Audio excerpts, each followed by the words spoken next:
இறைவன் குர்ஆனில் கூறுகிறான், வமா உஹில்ல பிஹி லிகைரில்லாஹ், அல்லாஹ் அல்லாததற்காக அறுக்கப்பட்டவைகள் உங்களுக்கு விளக்கப்பட்டவைகள். அவ்வாறு இருக்கும்போது வலிமார்களுக்கு ஆடு கோழி தர்காக்களில் அறுத்து சந்தூரி கொண்டாடுகிறார்களே, இது கூடுமா? மேலும் நேர்ச்சை என்பது வணக்கம், வணக்கமெல்லாம் அல்லாஹ் ஒருவனுக்குத்தான். அப்படி இருக்கும்போது வலிமார்களுக்கு நேர்ச்சை செய்வது கூடுமா அப்படின்னு கேட்டுக்கிறாங்க. நம்ம ஏற்கனவே ஓதி காட்டப்பட்ட வசனம் இருக்குதுல்ல, அதுல இறைவன் சொல்றது, இறைவனுடைய பெயர் அல்லாத இன்னொருடைய பெயரை சொல்லி அறுக்கப்பட்டது உங்களுக்கு கூடாது அப்படிங்கறது அது அர்த்தமே தவிர, அல்லாதவங்களுக்கு அறுக்கப்பட்டதுங்கிறதுல பொதுவாகவே ஆடை இருக்கிறோம்னு வைங்கள, நமக்கான தானே இருக்கிறோம், வலிமா விருந்திருக்கு அறுக்கிறோம், யாருக்கு? மக்களுக்கு சோறு போறதுக்கு தானே. அப்ப இறைவன் சொல்றது அப்படின்னு சொன்னா அல்லாவுடைய பேர் சொல்லி அறுக்கணும், வேறு பேர் சொல்லி அர்த்தம் உங்களுக்கு கூடாது அப்படிங்கிறதா அதுக்கு அர்த்தம். ஏன்னா அல்லாஹ் குர்ஆன்ல இன்னொரு வசனத்தை தெளிவா சொல்லி காட்டுறான், வலா தஅகுலு மிம்மா லம் யுذ்கரிஸ்முல்லாஹ், அல்லாஹ்வுடைய பெயர் சொல்லி அறுக்கப்பட்டா சாப்பிடுங்க, அல்லாஹ்வுடைய பெயர் சொல்லாம இன்னொருடைய பெயர் சொல்லி அறுக்கப்பட்டா அதை சாப்பிடாதீங்க அப்படின்னு தெளிவாக சொல்லிவிட்டான். அப்ப யாருடைய பெயர் சொல்லி அறுக்கப்பட்டா சாப்பிடணும் அப்படிங்கறத தான் இறைவன் சொல்லி காட்டுறானே தவிர, எந்த இடத்துல அறுக்கணும் எந்த இடத்துல அறுக்க கூடாது அதே நான் அல்லாஹ் சொல்லி தரல. இப்ப தர்காக்கள்ல போய் ஆடு அறுக்க கூடாது கோழி அறுக்க கூடாதுன்னு சொன்னா அல்லாஹ் அப்படி சொல்லி இருக்கிறானே, தர்காக்கள் எல்லாம் நீங்க ஆடு அறுக்க வேணாம் அப்படின்னு சொல்லி இருக்கிறான். எங்க வேண்டுமானாலும் அறுக்கலாம், வீட்டுல இருக்கிற மாதிரி கடையில இருக்கிற மாதிரி தராக்கள் அறுக்கிறோம். அல்லாஹ் வீட்டுல தான் அறுக்கணும்னு சொன்னானா அப்படி ஆதாரம் காட்ட முடியுமா? அது கடையில தான் அறுக்கணும் அப்படின்னு சொன்னானா? அப்படி எல்லாம் சொல்லலை. இல்ல, எங்க வேணாலும் அருங்க, அல்லாஹ்வுடைய பேர் சொல்லி அருங்க அப்படின்னு சொல்லிட்டான். நம்ம மார்க்க சட்டம் என்ன சொல்லுது? அல்லாஹ்வுடைய பேர் சொல்லி அறுக்கணும்னு சொல்லுது. இந்த இடத்துல அறுக்கணும், இந்த இடத்துல அறுக்க கூடாது அப்படிலாம் மார்க்கம் சொல்லலாங்க. இன்னொன்னு, நம்ம தராக்களே ஆடு அறுக்கணும்னு வச்சுக்கிறோங்களேன், அந்த தராவில் இருக்கக்கூடிய வலியுல்லாஹ்வுடைய பெயரை சொல்லி நம்ம அறுக்கிறது இல்ல, ஞாபகம் வச்சுக்கிறோங்க. சில பேர் தப்பா நினைச்சிட்டு இருக்கிறாங்க. அல்லாஹ்வுடைய பெயர் சொல்லி தான் அறுக்கிறோம். அறுத்து அதை ஏழைகளுக்கு நம்ம கொடுக்கிறோம். அதன் மூலம் கிடைக்கிற நன்மையை மற்றவங்களுக்கு நம்ம சேர்க்கிறோம், வழிமாறுகளுக்காக நம்ம சேர்ப்பிக்கிறோம். இது நம்மளோட மார்க்கம் சொல்லி தர வழிமுறை. இது நாம உருவாக்கி கொண்டதல்ல. அல்லாஹ்வுடைய பெயர் சொல்லி அறுக்க வேண்டியது, அதனுடைய நன்மையை வழிமாறுகளுக்கு சேர்ப்பிக்க வேண்டியது. இது பாருங்க, ஹதீஸ்ல எண்ணற்ற விஷயங்கள் நம்ம பார்க்கிறோம். நபிகள் நாயகம் ஸல்லல்லாஹு அலைஹி வஸல்லம் அவர்கள் ஆடு அறுக்க போறாங்க, உதயா கொடுக்க போறாங்க. அப்ப சொன்னாங்க, அல்லாஹும்ம தகப்பல் மின் முஹம்மதின் வ ஆலி முஹம்மதின் வ உம்மத்தி முஹம்மதின், இறைவனே என்னிடமிருந்தும் என்னுடைய குடும்பத்திடமிருந்தும் என்னுடைய உம்மத்திடமிருந்தும் இதை நீ அங்கீகரிப்பாயாக. ஸல்லல்லாஹு சொன்னாங்களா இல்லையா? சொல்லிவிட்டு பிஸ்மில்லாஹி அல்லாஹு அக்பர் அப்படின்னு சொல்லி அறுக்கிறான். இந்த ஹதீஸ் முஸ்லிம்ல பதிவு செய்யப்பட்டிருக்கு. நல்லா கவனிங்க, அல்லாஹ்வுடைய பெயர் சொல்லி அறுக்கிறாங்க, நன்மையை அவர்களுடைய உம்மத்தினருக்கும் குடும்பத்தினருக்கும் சேர்த்து வைக்கிறாங்க. தெரிஞ்சு போச்சா? அதே போல பாருங்க, ஸல்லல்லாஹு அலைஹி வஸல்லம் அவர்கள் இன்னொரு கட்டத்தில் உதயா கொடுக்கும் போது, அல்லாஹும்ம இறைவனே ஹாதா மின்க, இதை உன்னிடமிருந்து தான் நான் பெற்றேன், வழக்க உனக்கே நான் அர்ப்பணிக்கிறேன்.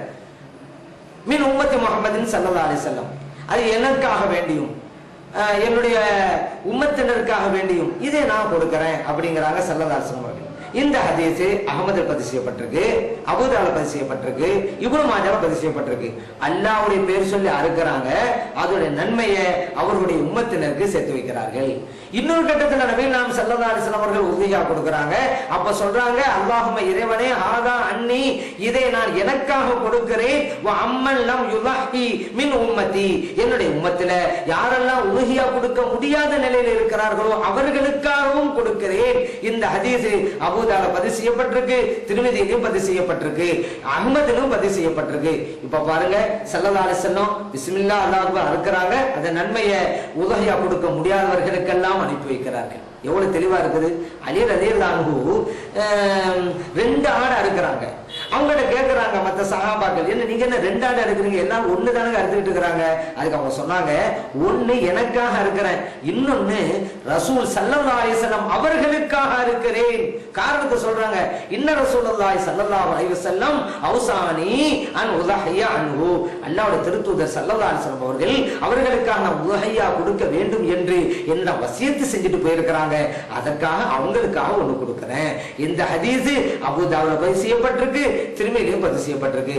இந்த ஹதீசுகளை எல்லாம் வச்சு நம்ம என்னங்க புரிகிறோம்? பிஸ்மில்லாஹி அல்லாஹ் அக்பர் என்று சொல்லி அறுக்கலாம், அந்த நன்மையை பிறருக்காக சேர்ப்பிக்கலாம். தெளிவா அறிவிக்கிறதுல அந்த மாதிரி இன்னைக்கு நம்ம செஞ்சுக்கிட்டு இருக்கிறோம். பிஸ்மில்லாஹி அல்லாஹ் அக்பர் சொல்லி தான் ஒரு ஆட்டை அறுக்கிறோம். அந்த நன்மையை கௌசர் ரலியல்லாஹு அன்ஹு அவங்களுக்கு சேர்ப்பிக்கிறோம். பிஸ்மில்லாஹி அல்லாஹ் அக்பர் என்று சொல்லி தான் அறுக்கிறோம். அந்த நன்மையை நாகூர் நாயகம் ரலியல்லாஹு அன்ஹு அவங்களுக்கு சேர்ப்பிக்கிறோம். பிஸ்மில்லாஹி அல்லாஹ் அக்பர் என்று சொல்லி தான் அறுக்கிறோம். அந்த நன்மையை நபிகள் நாயகம் ஸல்லல்லாஹு அலைஹி வஸல்லம் அவர்களுக்காக நம்ம சேர்ப்பிக்கிறோம். இதைத்தான் நம்ம செஞ்சுட்டு இருக்கோம். ஹதீஸ் காட்டிய வழிமுறை தான். இல்ல இப்படியெல்லாம் நன்மை சேர்ப்பிக்கிறது கூடாது, இது ஷிர்க்குன்னு சொன்னாங்கன்னு வச்சுக்கோங்க. யாரா இப்படி சொன்னா எது வரைக்கும் ஷிர்க்குல போய் நிக்கி? நபிகள் நாயகம் ஸல்லல்லாஹு அலைஹி வஸல்லம் செஞ்சு ஷிர்க்குன்னு போயிடும். அலி ரலியல்லாஹு அன்ஹு அவங்க செஞ்ச ஷிர்க் ஆயிரும். இன்னும் சொல்ல போனா ஒரு ஷிர்க்க போய் செய்யுங்க அப்படின்னு அலி ரலியல்லாஹு அன்ஹு அவங்களுக்கு போய் ஸல்லல்லாஹு அலைஹி வஸல்லம் சொன்னாங்கன்னு வந்துரும். ஏன்னா ஸல்லல்லாஹு அலைஹி வஸல்லம் சொல்றாங்க நீங்க உதஹியா கொடுங்க, எனக்காக கொடுங்கங்கறாங்க. அதனால அல்லாஹ்வுடைய பேர் சொல்லி அறுத்து பிறருக்கு நன்மை சேர்ப்பிப்பது என்பது நம்முடைய மார்க்கம் சொல்லி தருகிறது. ஸல்லல்லாஹு அலைஹி வஸல்லம் செஞ்சு காட்டுறாங்க, இப்படி செய்யணும்னு பிறருக்கும் சொல்லி கொடுக்கறாங்க. அந்த அடிப்படையில தான் நாமும் பிஸ்மில்லாஹ் அல்லாஹ் அக்பர் என்று அறுக்கிறோம். அந்த நன்மையை வலிமார்களுக்கு சேர்ப்பிக்கிறோம் அப்படிங்கறத நாம் புரிந்து கொள்கிறோம். இப்ப இதுல எப்படி ஷிர்க் வந்துரும்? இது எப்படி கூடாது வந்துரும்? அல்லாஹ் அல்லாதவங்களுக்கு அறுக்க கூடாது அப்படின்னு சொன்னாக்கா மனிதர்களுக்கு அறுக்க கூடாது. இப்படிதான் ஒரு ஆள் சொல்லிக்கிட்டே இருக்காது. அல்லாஹ் குர்ஆன்ல சொல்லி இருக்கிறான், அல்லாஹ் அல்லாதவங்களுக்காக வேண்டி அறுத்தாக்கா அது உங்களுக்கு சாப்பிடறதுக்கு கூடாது, ஹராமாச்சு அப்படின்னு ஒரு ஆள் சொல்லிக்கிட்டே இருந்தாருங்க. அவர் வீட்டுக்கு நம்ம அனுசுன்னா ஜமாத்துக்கார ஒரு ஆள் போனாரு. அந்த வீட்டுல ஒரு கோழி மேய்ஞ்சிட்டு இருந்துச்சு. அவர்கிட்ட கேட்டாரு, என்னங்க கோழியெல்லாம் இருக்குதா, இருக்கக்கூடாதா? உடனே அந்த சொன்னாரு, இல்ல நாளைக்கு மர்மம் வர போறாரு, அவருக்கா வேண்டி நான் அறுக்க போறேன் அப்படின்ட்டாரு. சரி 2 நாள் கழிச்சு நம்ம அலுவலக மாத்துக்காரு அந்த வீட்டுக்கு போனாரு. கோழியே காணோம். உடனே அவரை கூப்பிட்டு, என்னங்க கோழி நின்றுகிட்டு இருந்துச்சே காணாம அப்படின்றாரு. உடனே அவர் சொன்னாரு, நேற்று என் மருமம் வந்தாருங்க, அவருக்கா வேண்டி நான் அறுத்துட்டேன். இப்பதான் அந்த அலுவலக மாத்து கேட்கிறாரு. அந்த ஆளை பார்த்து கேட்கிறாரு, என்ன மருமனுக்கு அறுத்துட்டீங்களா? நீங்க தானே இது வரைக்கும் சொல்லிக்கிட்டே இருந்தீங்க அல்லாஹ் அல்லாதவங்களுக்கு அறுத்தாக்கா அது கூடாத ஹராம் சொன்னீங்க, இப்ப மருமனுக்கு அறுத்தங்கிறீங்க அப்படின்னு கேட்டாரு. அப்பதான் அவரே யோசிக்கிறாரு, ஆகா நம்ம தவறான கருத்தில் சொல்லிட்டோம். உடனே அவரே சொல்றாரு, எங்க மருமனுக்கு தாங்க நான் அறுத்தேன், என் மருமன் பேர் சொல்லி அறுத்தேன், அல்லாஹ் பேர் சொல்லி தாங்க அறுத்தேன் அப்படின்றாரு. அப்பதான் இந்த அவுசுன்னா ஜமாத்துக்காரன் சொன்னாரு, இப்படி தாங்க நாங்களே நாங்க அறுக்கிறோம், பிஸ்மில்லா அல்லாஹ் அக்பர் அல்லாஹ் பேர் சொல்லி தாங்க அறுக்கிறோம், வலிமார்கள் பேர் சொல்லி அறுக்கிறோம். அதனால மார்க்கத்தை ஒழுங்கா புரிஞ்சுக்கன்னு சொன்ன போறதான் அவரு இப்பதான் இன்னைக்கு உண்மையை புரிஞ்சிச்சு அப்படின்றாரு. அந்த மாதிரி யாரெல்லாம் இப்ப தவறான கருத்துல இருக்கிறாங்களோ அவங்க எல்லாம் உண்மையை புரிஞ்சுக்கிறாங்க, யதார்த்தத்துக்கு வரணும். சம்பந்தம் எல்லாம் நாமே போட்டு குழப்பிடக்கூடாது. இன்னைக்கு 100 ஆடு அறுக்கிறோம், எதுக்காக வேண்டிய அறுக்குங்க அப்படி கேட்டா, இன்னைக்கு இவ்வளவு பேருக்கு நான் உணவு கொடுக்கணும் அதுக்காக வேண்டிதான் அறுத்தங்கிறாரு. மக்களுக்காக அறுத்துப்படியா கூடாது அப்ப நம்ம சொல்ல முடியுமா? மக்களுக்கு கொடுக்கறதே அறுத்திருக்கேன் அது அறுத்தம். ஆனா அந்த 100 ஆட்டையும் எப்படித்தான் அவர் அறுத்திருப்பாரு? பிஸ்மில்லா அல்லாஹ் அக்பர் அறுக்கிறாரு. இப்படி மார்க்க ரொம்ப எளிதாக இருக்கும் பொழுது ஏங்க அதை விளங்குறதுக்கு இவ்வளவு கஷ்டப்படுத்துறீங்க? எளிதாக இருக்கிற மார்க்கத்தை ஏன் இவ்வளவு கஷ்டமுள்ள மார்க்கமா ஆக்க பாக்குறீங்க? அதனால அல்லாஹ்வுடைய பெயர் சொல்லி அறுத்து பிறருக்கு நன்மை சேர்ப்பிக்கிறது என்பது நம்முடைய மார்க்கத்திலே இருக்குது. அடுத்து இந்த நேர்ச்சை சம்பந்தமா கேட்டிருந்தாங்க. நேர்ச்சை என்பது வணக்கம், வணக்கம் அல்லாஹ்விற்கு. அப்படி இருக்கும் பொழுது வலிமார்களுக்கு நேர்ச்சை செய்யலாமா அப்படின்னு கேட்டிருந்தாங்க. வலிமார்களுக்கு யார் நேர்ச்சை செய்யறது இல்லைங்க, இது இவங்களாக கற்பனை பண்ணிக்கிட்டது. வலிமார்களுக்கான இவங்க எல்லாம் நேர்ச்சை செய்யறாங்க, இவங்களாக கற்பனை செய்து கொண்ட தவறு அது. யாரு செய்யறா? நேர்ச்சையெல்லாம் அல்லாஹ்வுக்கு தான் செஞ்சுட்டு இருக்கிறாங்க. அந்த நன்மையை தான் வலிமார்கள் சேர்ப்பித்துக்கிட்டு இருக்கிறாங்க. இது நடைமுறை, இதுல எந்த தடையும் கிடையாது. பொதுவாக எந்த நேர்ச்சியா இருக்கட்டுமே அல்லாஹ்வுக்கானது செய்வோம், அது நன்மை யாருக்கு போய் சேரும்? மக்களுக்கு தான் போய் சேரும். இப்போ ஒரு ஆளு நேர்ச்சி செய்யறாரு, எனக்கு சுகம் ஆயிட்டா 10 பேருக்கு சாப்பாடு கொடுக்குறேன் அப்படிங்கிறான்னு வச்சுக்கிறேங்களேன். இப்ப இது ஒரு நேர்ச்சை தான், அவருக்கு சுகம் ஆகி போச்சு. இப்ப 10 பேர் சோறு கொடுக்கணும்ல, யாருக்கு போய் சோறு கொடுப்பாரு? மக்களுக்கு தான் கொடுப்பாரு. இப்போ ஒரு ஆள் சொல்றாரு, நேர்ச்சைங்கிறது அல்லாஹ்வுக்கு இல்ல, நேர்ச்சைங்கிறது வணக்கமாச்சே, வணக்கம்ங்கிறது அல்லாஹ் ஒருவனுக்கு தானே செய்யணும். நீங்க போய் இந்த 10 பேருக்கு ஏழைக்கு உணவு கொடுக்கணும்னு சொல்றீங்களே அப்படின்னு சொன்னாக்கா இது பொருந்துமா? அல்லாஹ்வுக்காகத்தான் இந்த காரியத்தை செய்யறாரு. 10 பேருக்கு உணவு கொடுக்கிறாரு, இந்த காரியத்தை செய்யறது அல்லாஹ்வுக்காக. ஆனா இதனுடைய பலன் மக்களை போய் சேருது. அதை விட்டுவிட்டு இல்ல இந்த நேர்ச்சைங்கிறது அல்லாஹ்வுக்கு தான் செய்யணும், அதனால அல்லாஹ்வுக்கு தான் சாப்பாடு கொடுக்கணும்னு சொல்ல முடியுமா? நம்ம சரி, அதே போல இப்படி வச்சுக்கிறோமே, இப்ப ஜக்காத்துன்னு வச்சுக்கிறோமே, ஜக்காத்துங்கிற வணக்கம் தான். ஒரு ஆள் சொல்றாரு, ஜக்காத் என்பது வணக்கம், வணக்கம் எல்லாம் இறைவனுக்கு, அதனால ஜக்காத்தை கொண்டு போய் அல்லாஹ்வுக்கு போய் கொடுக்கிறது. ஜக்காத்துங்கிற மக்களுக்கு தானே போய் கொடுக்க முடியும். ஜக்காத்துங்கிற பொருளை ஏழைகளுக்கு கொடுக்கிறது, இந்த பலன் மக்களை போய் சேரும். ஆனா இந்த காரியத்தை இவர் செய்வது என்பது இறைவனுக்காக செய்கிறார். அதுதான் இபாதத்துல என்ன நம்ம புரிஞ்சுக்கணும். இன்னும் சொல்லலாம், இப்ப குர்ஆனை கற்றுக் கொடுக்கிறது வணக்கமா இல்லையா? வணக்கம் தான் எல்லாரும் சொல்லுவாங்க, அது ஒரு இபாதத். வணக்கம், குர்ஆனை கற்றுக் கொடுப்பது வணக்கம்.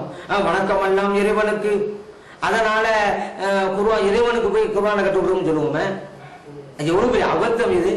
குர்ஆனை கற்றுக் கொடுக்கிறது வணக்கம் தான், ஆனா யாருக்கு தான் கற்றுக் கொடுப்போம்? மனிதர்கள் தான் கற்றுக் கொடுப்போம். அப்ப மனிதர்களுக்கு கற்றுக் கொடுத்தல் அப்படிங்கிற அந்த காரியத்தை செய்வது இறைவனுக்காக அப்படின்னு அர்த்தம். இந்த மாதிரி நீங்க ஒவ்வொன்றையும் புரியணும். அதனால நம்ம இந்த காரியம் ஆயிட்டா 10 பேருக்கு நான் உணவு கொடுக்கறேன், அல்லது ஆடறுத்து பிறருக்கு நான் மாமிசம் கொடுக்கறேன், அல்லது உணவு கொடுக்கறேன், நேர்ந்துக்கிட்டான்னு வைக்கலாம். இது அல்லாஹ்வுக்கு அந்த காரியத்தை செய்யறாரு. ஆனா இவர் செய்யற இந்த காரியத்துக்கு அல்லாஹ் தஆலா கூலி கொடுக்கறான்ல, அந்த கூலியை வழிமாறுகளுக்காக சேர்ப்பித்து வைக்கிறார்.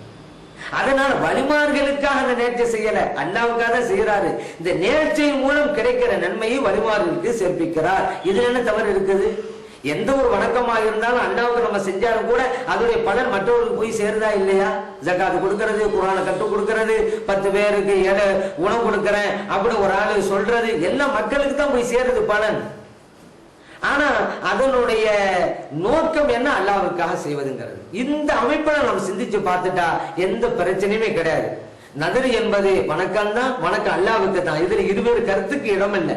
அந்த நதிரின் மூலம் கிடைக்கிற நன்மை வழிமார்களுக்கு சேர்க்கப்படுகிறது. இதுதான் உண்மை நிலவரம்.